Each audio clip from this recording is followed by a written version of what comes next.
Hello everyone, Showtime here, and today we'll be talking about my absolutely favorite game of Laser Quest, Dracula. Written in 1897, Bram Stoker's Dracula helped establish many horror conventions, specifically those of vampire stories. For those of you that are movie buffs, a vampire plays the leading role in many classic films, including 1922's Nosferatu, 1992's Dracula, and 2008's Twilight, which won an award for having the shiniest vampires ever.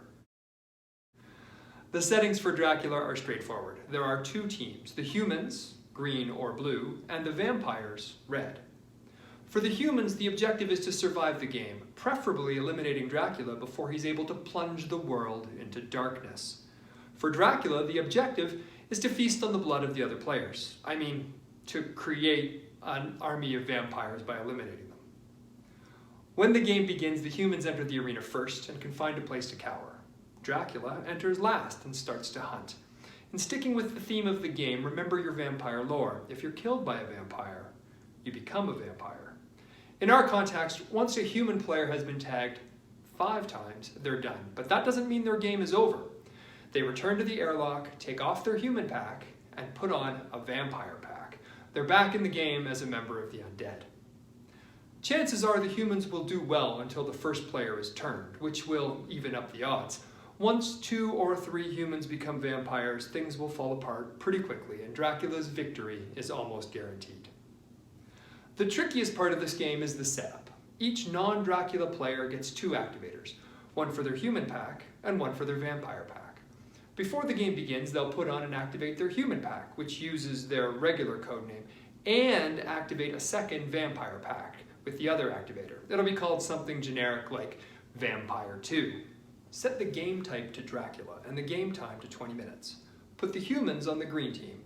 They get unlimited beams and can be tagged 1, 2, 3, 4, 5 times. Vampires are the red team. They get 500 beams and can be tagged 20 times. Remember, different settings mean you also have to change the player game sets. Here are some things to keep in mind. Personally, I like this game with extra fog and no music. Scary. Even though the game time is 20 minutes, try to time things so you're done in 12 to 15. Score doesn't matter in this game. It's whether the humans can defeat the forces of darkness or not.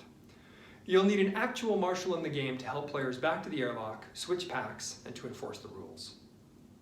This game has a player limit of just under half your total pack complement because the non-Dracula players need 2 packs each. I'll let you do the math. Dracula is usually the employee and probably the best player in the game. Take your time and make it exciting for the players. Don't eliminate anyone too quickly.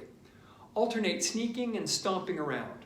Pick players off from medium range and be sure to laugh creepily while you do it.